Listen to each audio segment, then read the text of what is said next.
Welcome to Wisdom Wednesday. My name is Jim Johnson. This is where we turn chaos into wisdom. 25 years ago, in my first chaos report, I wrote, if you begin with failure and learn to evaluate it, you will also learn to succeed.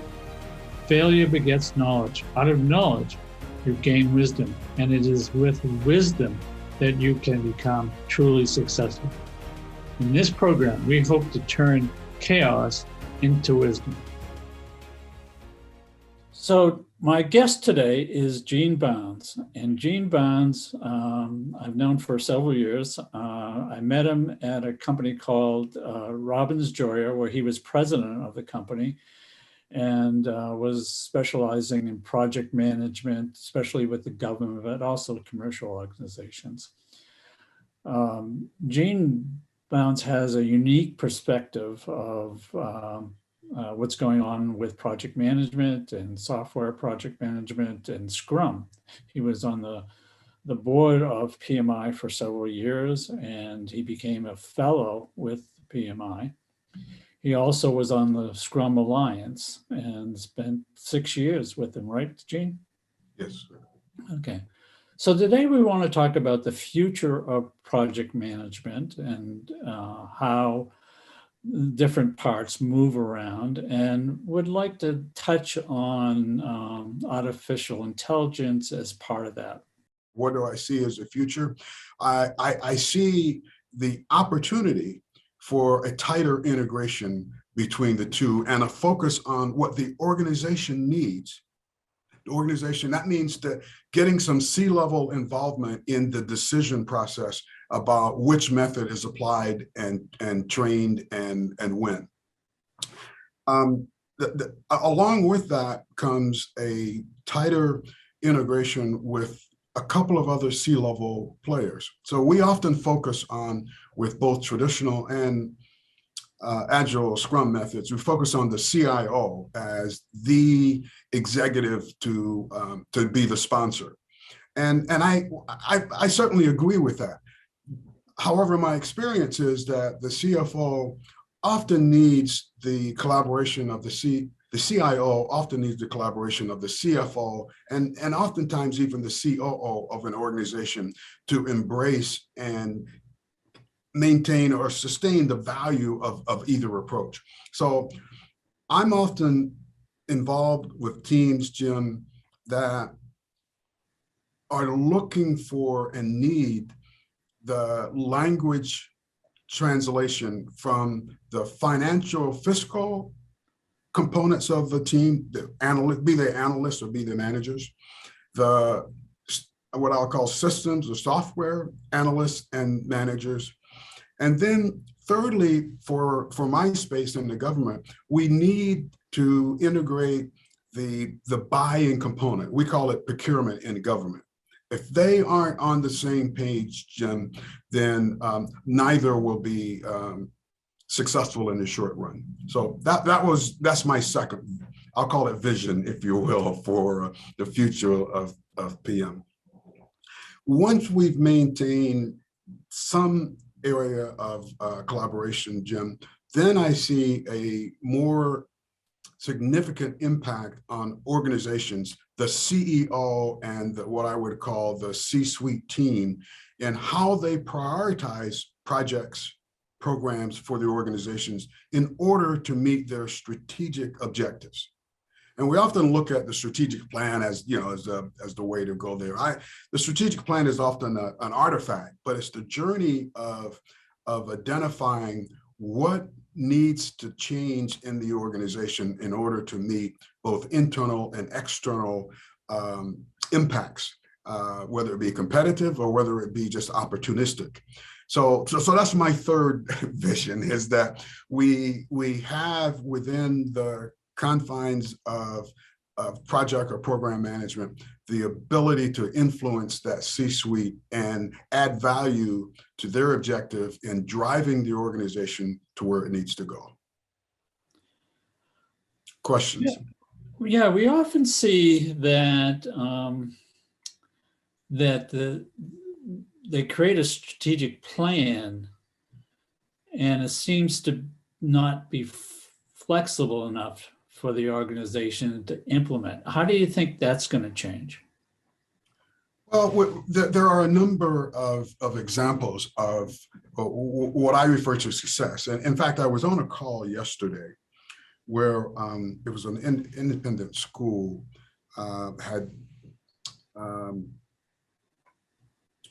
how would you say, facilitated a discussion that involved students, teachers, parents, and its board in its older strategic plan.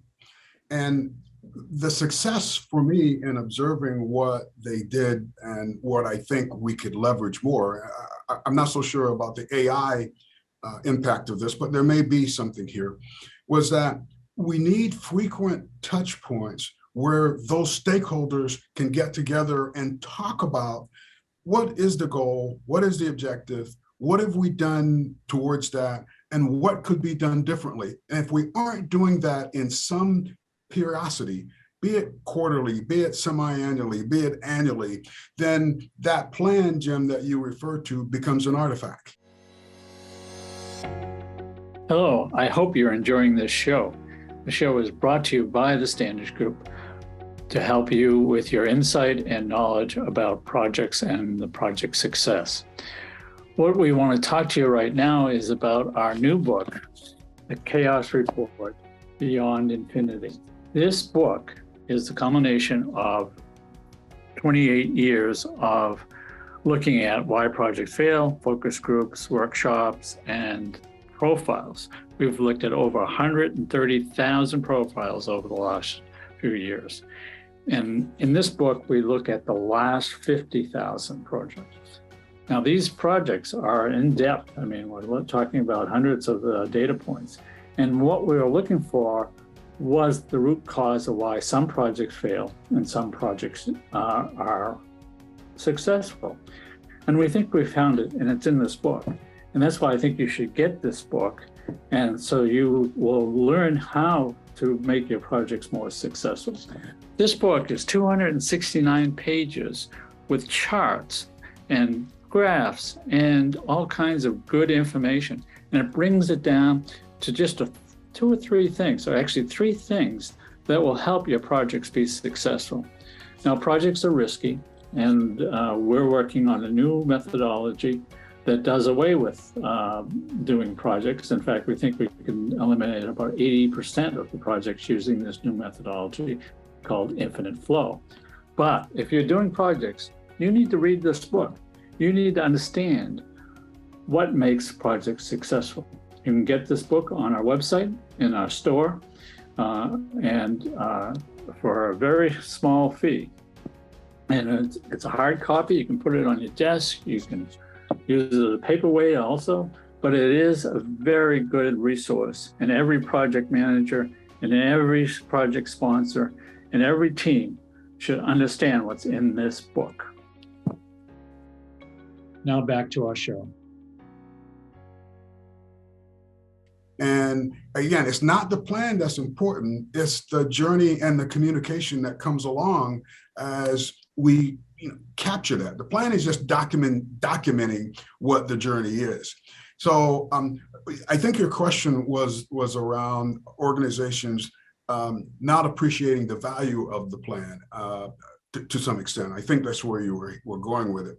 And I'd like to see us in the project management arena sort of invert that to, okay, how do we make it more valuable? And it's the emphasis on the dialogue, the communications, the frequency of, it's not updating the plan, it's evolving the plan and ensuring that it's a part of the discussion.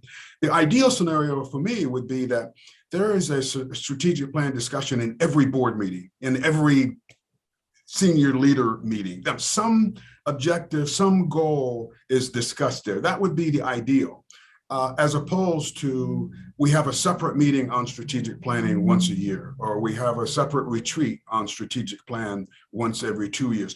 That we've got to evolve, my view, from the separatist view of strategic planning to an integrated view of where it's a part of the discussion in where the organization is heading. So a lot of times we see that while the board and the executive management creates the strategic plan, the people at the middle and bottom don't recognize that as something their job is what they're supposed to do. yeah. How does that change? Well, I think it goes back to, Jim, the stakeholders of the strategic plan. So if we aren't involving the practitioners, so let's take the example of a hospital, Jim. So you have the administrators, the director or the president or CEO of a hospital. You have what I would call the second team, the chief surgery, chief nurse, and those. And then you have the next level are the doctors and the nurses, okay, people who do the work. And then you have their assistants or support staff. So you've got at least 4 levels of involvement. And to your point, what we often see in the strategic plan retreats are only the top 2. So until we begin to involve and get the input and feedback from those stakeholders throughout the organization, then I don't think we will get to where, Jim, I think you were heading with your question.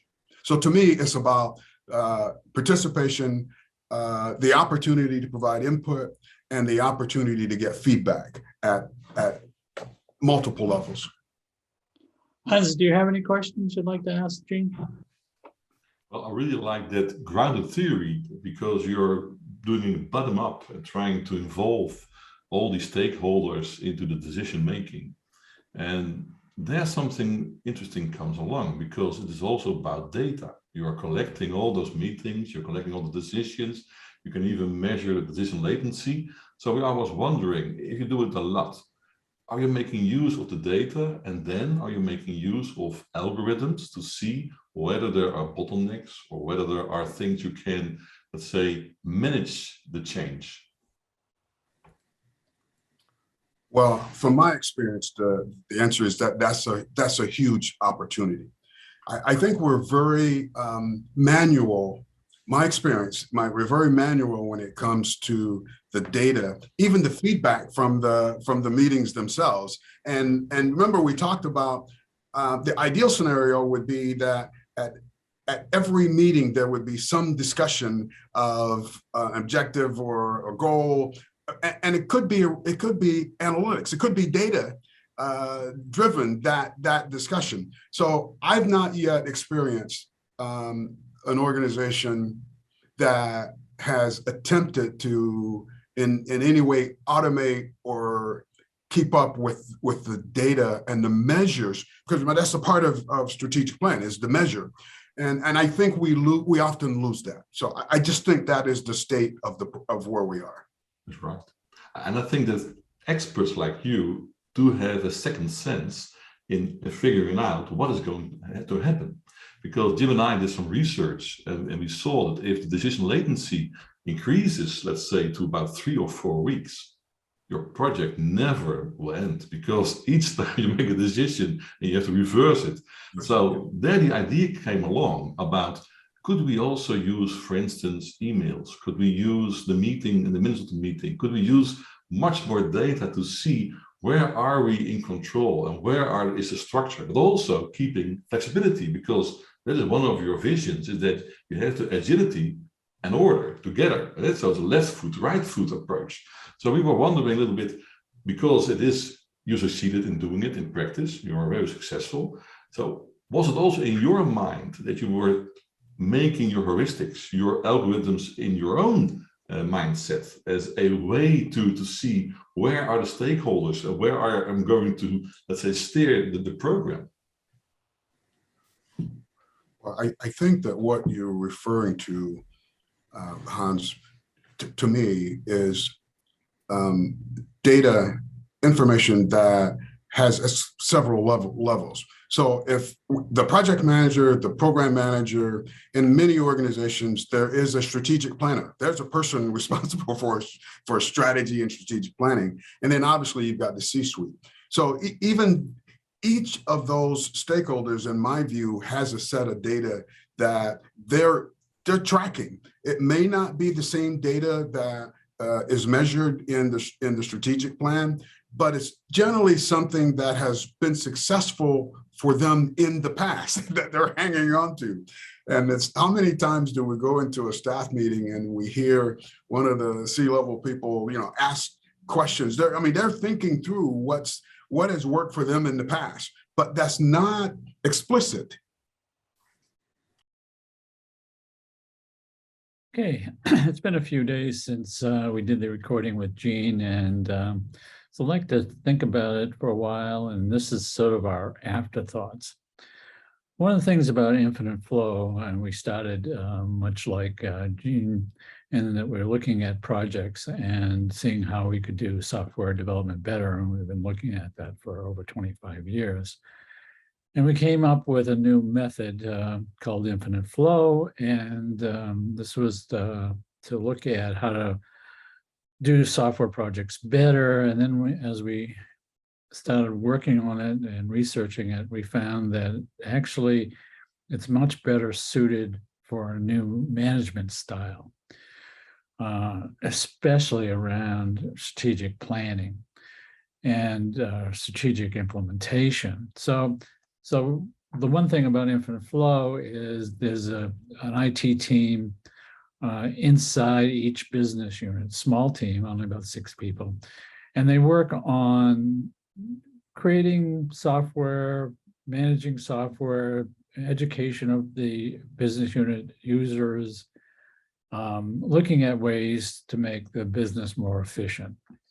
And so each business unit within the organization would have this small team of 4 to 6 people that would work on making the users more efficient and solving a lot of the user problems. Now, software is everywhere. We have millions of applications, either on our phone, or our tablet, or on our mainframe, and our user systems in the cloud, and it's all over the place. And the central IT really can't service the users that well. They haven't been. And especially when it comes to implementing a strategic plan, because what would happen is the board of directors or the executive committee would create a strategic plan. This plan would have to be implemented by the business units. And a lot of times it will require a heavy IT component, especially for some of the users, some of the business units. So what infinite flow does, it pushes this down to the business units, and the business units need to interpret it because it comes from the board of directors, then goes to executive committee, and then goes to executives, and each one of those has to implement the strategic plan. Well, once it comes down to the business units, then it gets given to a sponsor of the team, the infinite flow team. And each day there's a daily deliverable, the daily task. And in the Maylog, we put how close it is to the strategic plan. So each business unit and the team and the users can get together and work on something for a day or so and implement a task. And every day they do a task, and every day it's rated as close to the strategic plan, the current strategic plan. Now, not every day you would do that. There were other more high priority items you might want to do. You might want to make somebody more efficient, business people more efficient on a particular item.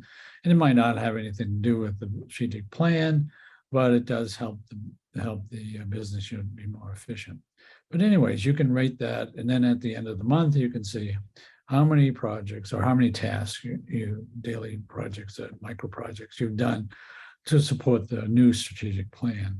And then you can cost it out because you know how much it costs to do a daily task. And so you can figure out and report back through the business units up to the executives, and you can actually tell them how many tasks you've done that support the new business strategy and what it costs. And so this is a nice way to do it. And maybe some business units don't need a lot of IT changes. Maybe they just need to download a new program or create a new micro project that will support the business unit. So I think from a strategic outlook, I think the information and the infinite flow technology and methodology would help people implement a new strategic plan, because it can start the day after the plan is created. There's no lag. You're not worrying about creating, having the business analysts go out and talk to all the users and create a budget, and this major project you can start right away. So that's my afterthoughts, and I hope you enjoyed this show. I want to thank our guest and our panelists for being part of the show, and thank you for being part of the show. I hope we have given you a few minutes of wisdom. We look forward to seeing you next time on Wisdom Wednesday. This is your host, Jim Johnson.